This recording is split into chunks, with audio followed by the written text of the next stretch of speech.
Nada Pessoal, com Antero Paz de Barros e Pedro Pinto de Oliveira. Olá, internautas do pnbonline.com.br.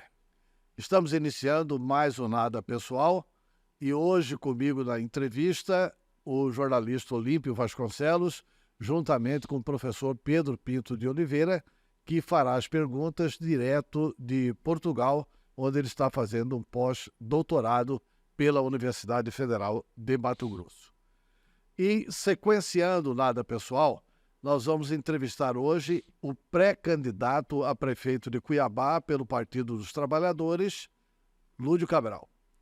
O médico sanitarista Lúdio Cabral foi eleito deputado estadual em 2018, com 22.701 votos, reeleito em 2022 com 47.533 votos, dos quais 22.356 votos foram em Cuiabá, o que fez do parlamentar petista o deputado mais votado na capital mato-grossense. Lúdio iniciou sua trajetória política no movimento estudantil.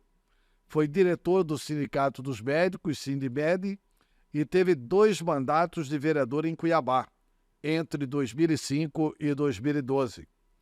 A aprovação da população ao trabalho realizado como vereador ajudou Lúdio a chegar ao segundo turno na disputa pela Prefeitura de Cuiabá em 2012, quando recebeu 140.799 votos.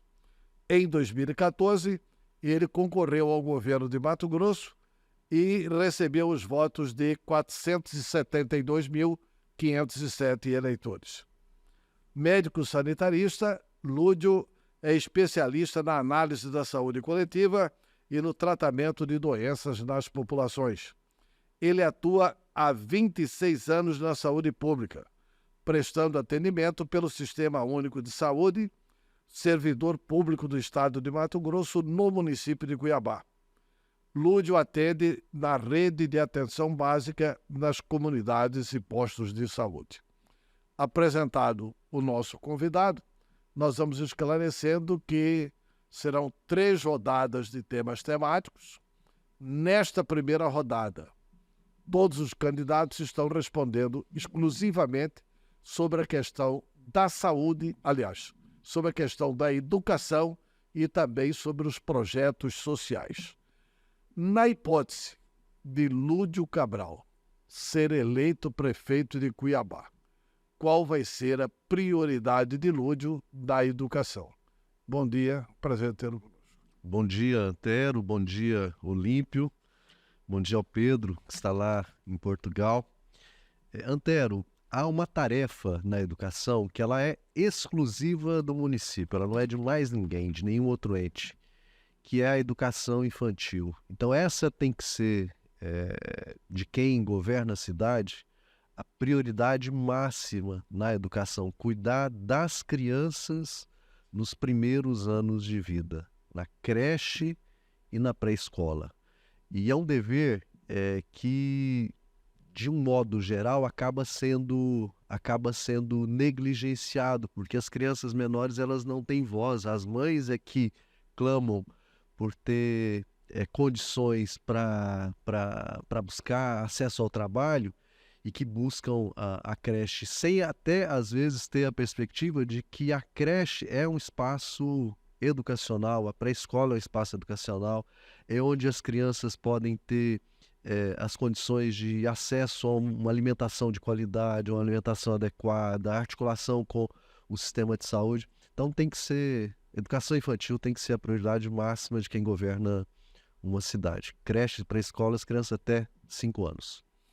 Comigo nessa entrevista o jornalista Olímpio Vasconcelos. Lúdio, até falando sobre isso então, na questão das creches, você acha interessante. Como reduzir, né, a demanda reprimida, essas filas de esperas dessas creches em Cuiabá que a gente percebe muito também? Bom, o central é você mapear qual é a parcela da população da cidade hoje que não tem acesso à creche e não adianta, não tem outra saída, é direcionar os recursos do orçamento que o município tem para poder ampliar a oferta de vagas. E mais do que ampliar a oferta de vagas, assegurar que a creche seja em tempo integral, que a criança tenha a oportunidade de passar o dia todo na creche. Não tem outra saída, é investir os recursos do orçamento que o município tem para poder ampliar a oferta e reduzir essa demanda reprimida na educação infantil. E é lógico buscar parceria com o governo federal, porque o governo federal tem programas e recursos para poder financiar a realização de obras. O governo Lula e Dilma, por exemplo, tinha um programa importantíssimo, que se você anda por Cuiabá hoje, Cuiabá tem em torno de 30 creches que foram construídas nesse período, um prédio com uma estrutura de muita qualidade. Que são os CMEs, né? São CMEs e as creches, além dos CMEs, as creches. O CMEI é a pré-escola, e além da pré-escola, as creches que foram feitas na época do programa Brasil Carinhoso. Então, assim, é retomar essa articulação para poder ter acesso a esses recursos e assegurar a ampliação do número de vagas para atender as crianças. Porque além da questão das vagas para atender as crianças, que é um clamor da população, das mães trabalhadoras principalmente, feito o investimento, construída a creche, criada a vaga, a prefeitura tem que arcar com custeio, porque para cada criança tem que ser um olhar, né? Exatamente. A criança não pode ser colocada lá sem que tenha um acompanhamento realmente. Inclusive, Antero, assim, você me dá a oportunidade de tocar numa questão que é muito importante, que são as profissionais que trabalham nas creches, que são as técnicas em desenvolvimento infantil. Hoje há um movimento nacional das TDIs no país todo, porque, por incrível que pareça, elas não são consideradas profissionais da educação, não são professores e professoras. Então há um movimento nacional para que o profissional que trabalha com a criança na creche seja considerado um profissional da educação, com a qualificação para a educação nesse período mais importante do nosso desenvolvimento, que são os dois primeiros anos de vida. E é lógico que isso tem um custo, ou seja, o município ele precisa, além da estrutura física, além dos equipamentos, além dessas condições, precisa ter os profissionais bem remunerados, como profissionais da educação, e com as condições para poder cuidar bem das crianças. E você tem uma equipe fazendo esse tipo de levantamento para saber quantificar a carência, quantificar o número de profissionais que precisam ser contratados, quantificar o custeio, quanto que isso vai impactar na folha, porque tem um limite também da lei de responsabilidade. Exatamente. Você sabe que a prefeitura está num momento delicado do ponto de vista fiscal, do ponto de vista financeiro, mas até esse é um esforço que nós agora, a partir de fevereiro, vamos nos debruçar sobre ele, que é de mapear de forma detalhada a situação financeira do município, todos os números que envolvem despesa com o pessoal, todos os números que envolvem as políticas públicas que são responsabilidade prioritária do município, para que a gente tenha condições de, ao tratar desse tema, saber exatamente até onde a gente vai dar conta de seguir e onde a gente terá que buscar mais recursos para poder dar conta de realizar um programa de governo. Mais do que falar, porque falar todos os pré-candidatos hoje falam e todos falarão durante a campanha, mas é identificar exatamente de que forma tornar a realidade propostas dessa natureza. Inclusive como minimizar os custos, aumentando a qualidade daquilo que se oferece para a população. Vou dar um exemplo: a alimentação nas creches. O governo federal tem hoje um programa que é o Programa de Aquisição de Alimentos. É um programa da Conab, que é destinado a financiar a compra direta de alimentos da agricultura familiar, de produtores individuais e de associações. Então é absolutamente possível, por meio desse programa, articular uma rede de produção de hortifruti granjeiros no entorno de Cuiabá, para você adquirir esses alimentos e colocá-los na creche, na educação infantil, para poder atender as crianças e alimentá-las com qualidade, com alimento saudável, sem veneno, com uma característica bem diversificada do ponto de vista nutricional. Então, são muitas tarefas que nós teremos pela frente e a partir de fevereiro nós vamos ter grupos temáticos que vão aprofundar nos números para que a gente, quando começar para valer o debate, a gente tenha condições de detalhar exatamente quanto custa e o que nós iremos fazer. Nós estamos entrevistando aqui o pré-candidato do PT, o deputado Lúdio Cabral, e vamos à pergunta do professor Pedro Pinto de Oliveira. Deputado Lúdio Cabral, Cuiabá é a matriz cultural do centro-oeste brasileiro, formada por diversas culturas, tem a força da diversidade cultural. Como prefeito de Cuiabá, como preservar e desenvolver essa diversidade? Como ser o prefeito do equilíbrio entre a tradição e a inovação? Excelente a pergunta do Pedro. Há um debate assim, que o mundo todo faz, que é o seguinte: o que dá identidade às cidades? Né? Cada cidade ela tem uma identidade e ela tem uma vocação. O que cabe a nós entender qual é a identidade e qual é a vocação de Cuiabá. Tem uma placa na entrada de Cuiabá, ali depois da Várzea Grande, que fala de Cuiabá como a capital do agronegócio. Cuiabá não tem relação direta com agronegócio. Cuiabá é a capital dessas diversas culturas que formaram a identidade cuiabana. Então é fundamental que a gente dê conta de ter essa consciência dessa identidade e a partir daí trabalhar política pública para isso. Vamos para um exemplo bem concreto. Há algo que é mais marca da cidade do que o centro histórico de Cuiabá?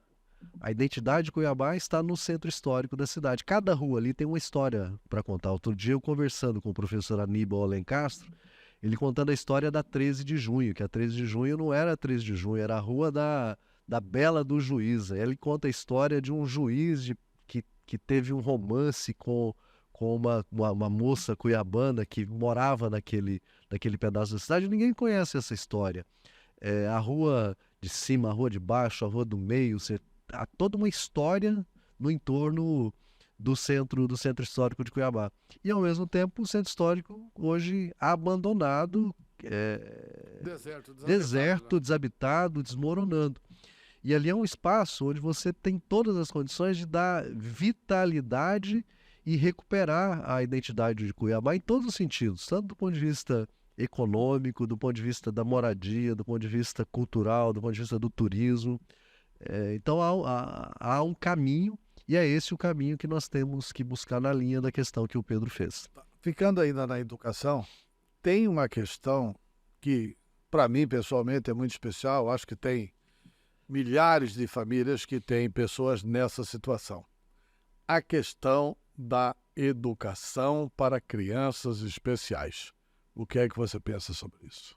Antero, primeiro produzir um diagnóstico, eu diria até epidemiológico, assim, desse quadro em Cuiabá. Quantas crianças Cuiabá tem com problemas de saúde, com deficiências, com problemas neurológicos, com autismo, para que a gente possa assegurar as condições de atendê-las na rede educacional. Não se trata de segregar, não se trata de criar escolas específicas para lidar com essas crianças, não. É criar as condições na escola, junto com todas as crianças, para você acolher com qualidade.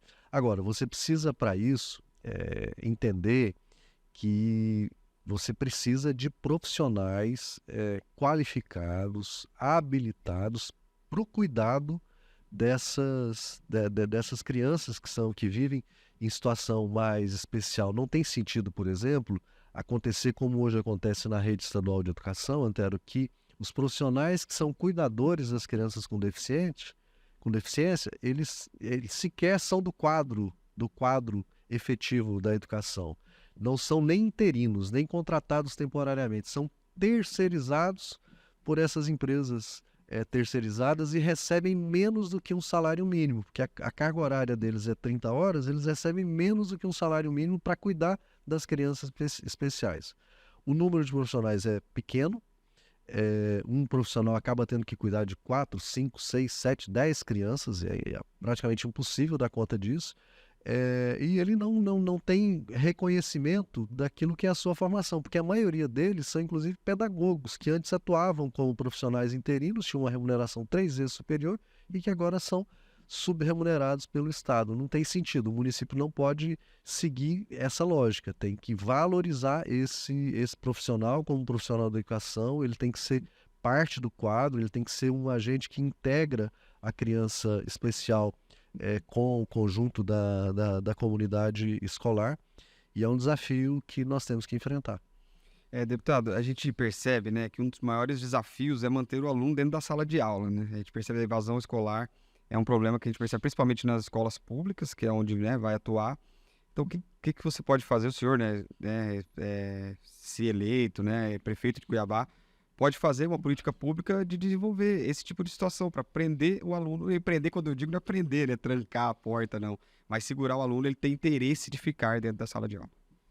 Bom, A evasão escolar ela é mais forte no ensino médio. Ela é um problema gravíssimo no ensino médio, que é o adolescente que já começa em tese, buscar autonomia para a vida, questionar as muitas situações.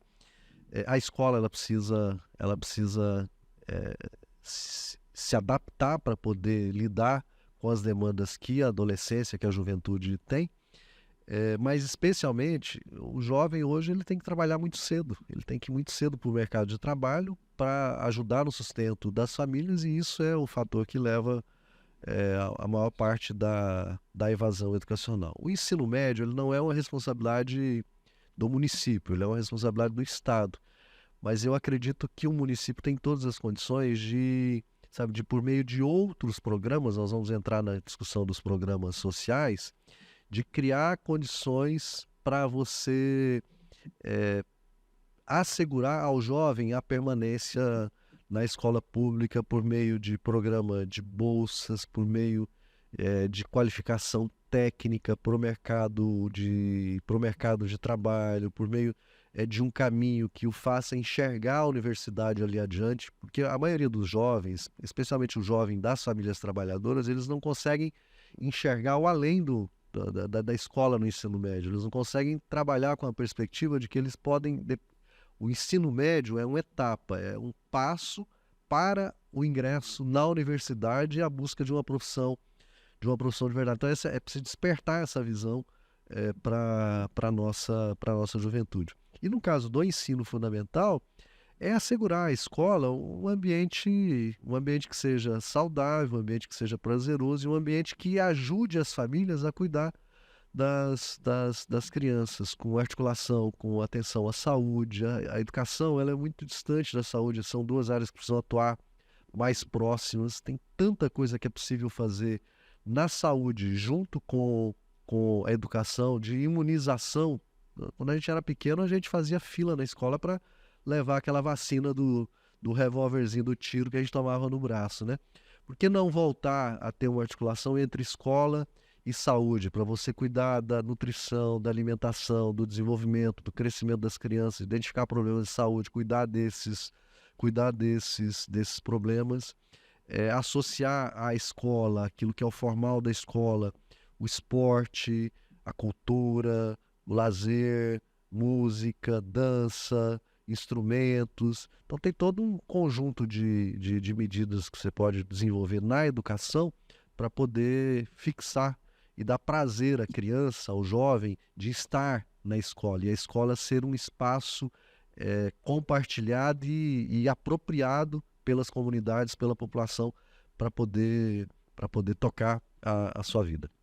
Nós estamos entrevistando aqui o pré-candidato do PT à Prefeitura de Cuiabá, Lúdio Cabral, e vamos a mais uma pergunta do jornalista Pedro Pinto de Oliveira.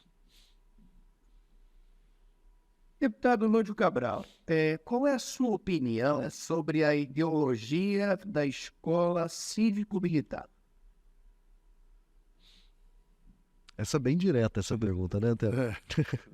E é um tema, assim, e é um tema que, infelizmente... E as pessoas estão se recusando a debater. E assim, e é um tema que foi apropriado no debate político, eleitoral, ideológico, na tal da polarização que existe no nosso país hoje, que às vezes ela é muito negativa.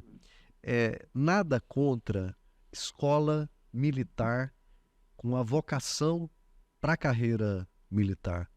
Agora, não tem sentido você, com o argumento da necessidade da disciplina, você negar a escola tradicional, a escola do professor, do pedagogo, da professora, da comunidade, você, com o argumento da disciplina, tentar engessar as escolas com essa lógica da militarização. Isso, na minha opinião, é ruim. Você, por exemplo, querer estabelecer que o aluno da escola ele só pode usar o cabelo de determinada forma, ele tem que usar o uniforme de determinada forma.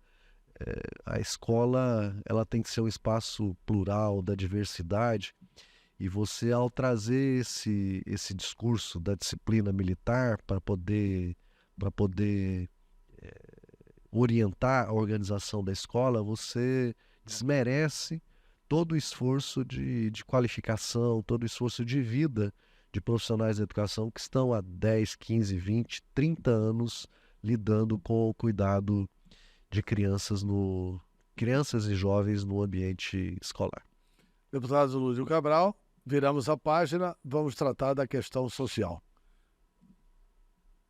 O senhor mora em Cuiabá, é médico, atua na periferia de Cuiabá como médico, é deputado, conhece os problemas da população de Cuiabá. Qual que seria a prioridade de um governo do PT na área social em Cuiabá? Duas coisas, Antero. Assegurar que as pessoas não passem fome, e por incrível que pareça, há muita gente passando fome hoje, todos os dias, pessoas que não têm o que comer no almoço, o que comer na janta, e com uma característica nova, porque há muita gente no pós-pandemia que antes não tinha esse tipo de dificuldade, passa a ter. O estado de Mato Grosso tem 600 mil pessoas passando fome todos os dias. Esse estado que se diz rico.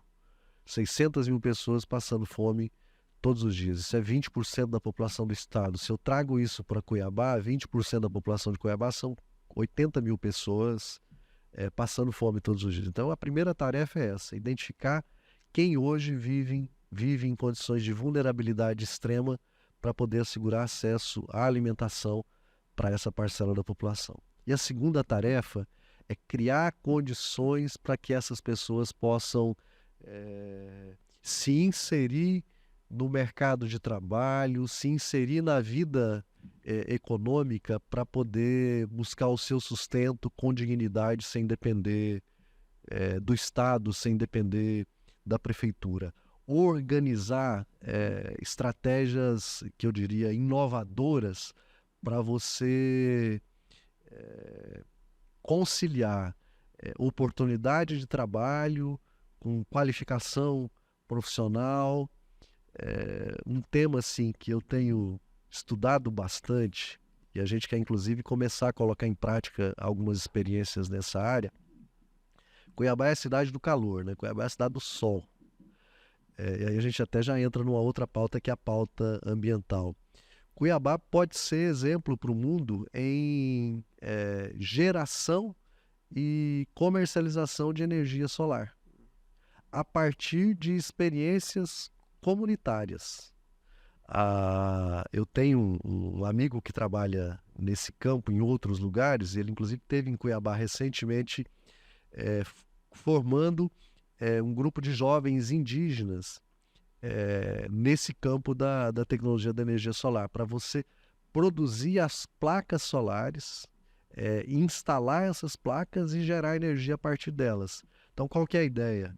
Cooperativas formadas por jovens que vão produzir e produzir placas solares e gerar energia solar numa forma de cooperativa para comercializar essa energia solar e permitir, por exemplo, que esse jovem se qualifique tecnicamente numa articulação com o Instituto Federal de Mato Grosso, permitir que haja geração de renda para uma parcela da população que está na periferia. Por exemplo, justiça climática. Hoje as pessoas passam calor, eles não têm, com energia cara como está hoje, as pessoas não têm ar-condicionado, ou se tem, nem ligam o ar-condicionado, porque sabem que se ligar e dormir com ar-condicionado não vai dar conta de pagar a conta de luz no final do mês. E com a geração da energia solar, você consegue reduzir de forma substantiva o custo da energia solar. Você gera justiça climática, você gera energia a partir de uma outra matriz, dá oportunidade de formação de jovens empreendedores e cria uma cidade ambientalmente sustentável. Então é conciliar, de um lado, o cuidado da parcela mais vulnerável da população e, de outro, abrir as portas do mundo do trabalho para que essas pessoas possam viver com dignidade e com as próprias pernas. Deputado, Mato Grosso se apresenta para o Brasil como um estado rico, estado do agronegócio, e Cuiabá, a capital desse estado, né? Mas a gente vê muita desigualdade social. É o estado e a cidade também da Fila do Ossinho, por exemplo. Então, como combater, talvez seja essa palavra, mas como tentar diminuir essa concentração de renda? Bom, Olímpio, Cuiabá esteve no centro do debate nas eleições do ano passado, exatamente por conta da tal da Fila do Ossinho. Nós somos notícia do planeta todo, né? Esse estado que se diz rico, que diz alimentar o mundo, não consegue alimentar uma parcela da sua população exatamente em função da concentração da renda e da riqueza nas mãos de poucos. E como os ricos não têm um olhar para os pobres, eles negam que nós temos esses 20% de famintos. Há uma cegueira de quem governa o Estado e de uma parcela das tais elites econômicas do Estado que não enxergam essa realidade. Vivem em ilhas de suposta prosperidade econômica, mas caminhando para um desastre ambiental logo ali adiante, que será também desastre de natureza econômica, mas que não enxergam que a gente precisa de uma outra lógica. O que o município poderia fazer para enfrentar esse debate? Bom, primeiro, mapeando. Cuiabá não é só zona urbana, Cuiabá é zona rural também. Cuiabá tem campo, Cuiabá tem condições de, a partir do campo, você produzir alimento saudável de qualidade para gerar renda, riqueza e para alimentar a população. É um caminho. Há um debate, inclusive, o Pedro Pinto é que sempre toca nessa tese de que nós precisaríamos ter uma espécie de Embrapa, uma Embrapa aqui na Baixada Cuiabana, para lidar com as características desse nosso território, desse nosso terreno, ou seja, como produzir alimento, como industrializar esse alimento, como ampliar a produtividade, fazer aquilo que a Embrapa fez no país todo, né? Esse avanço do agronegócio hoje é resultado do que a Embrapa desenvolveu de conhecimento científico. Cuiabá é a terra da manga, é a terra do caju, então assim, são cadeias que podem ser construídas a partir dessas nossas características. É possível pensar em projetos de agricultura urbana, de agricultura dentro da cidade, nas áreas públicas. É absolutamente possível dar conta disso. Nós temos um coletivo no nosso mandato que trabalha com agroecologia. Nós já devemos ter produzido, nos últimos 5 meses, umas 3.000 mudas de plantas variadas, de muda de manjericão a muda de ipê roxo e ipê branco, para poder distribuir para as pessoas. Nós já produzimos centenas de quilos de composto orgânico a partir de casca de ovo e de borra de café que a gente pega lá na Assembleia.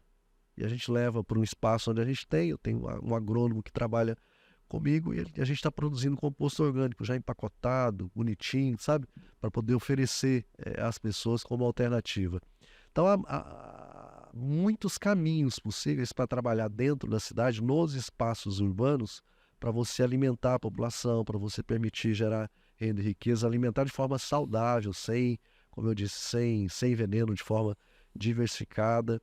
Lidando com esse problema do resíduo sólido também, é possível, assim, metade do que se produz de resíduo nas casas e nas empresas, é possível você, que é o resíduo orgânico, é possível você fazer composto orgânico a partir daquilo para poder adubar a planta, para poder... Então tem muitos caminhos possíveis e eu vou ficar por aqui porque senão eu me empolgo e vou lembrando de um monte de coisa que é possível fazer. Eu pediria a maior brevidade possível, porque o nosso tempo está acabando. Vamos lá. Então eu pediria a maior brevidade possível para responder o seguinte questionamento. Eu sempre entendi que droga não é problema de polícia, é um problema de política. O que fazer para evitar esses drogaditos nas ruas de Cuiabá? Que tipo de política ter para oferecer para eles?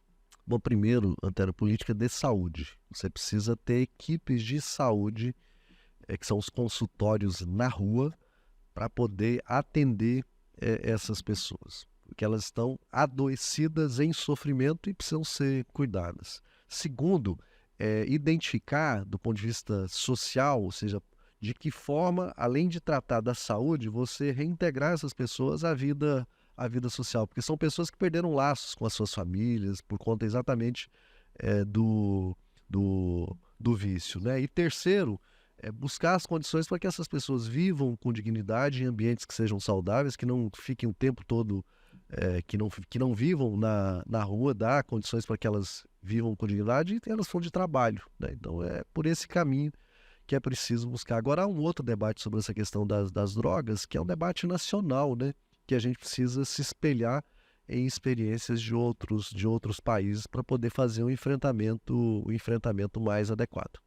Deputado Lúdio Cabral, muito obrigado pela entrevista. Eu é que agradeço, Antero, Limpo e Pedro. Na próxima semana, nós voltaremos com mais um Nada Pessoal. Aliás, já no próximo ano, né? Nós vamos voltar com mais um Nada Pessoal. E, por enquanto, a gente quer desejar a todos um Feliz Natal e um grande 2024. E que a gente tenha uma eleição a mais democrática da história de Cuiabá. Até a semana que vem. Nada Pessoal. Com Antero Paz de Barros e Pedro Pinto de Oliveira.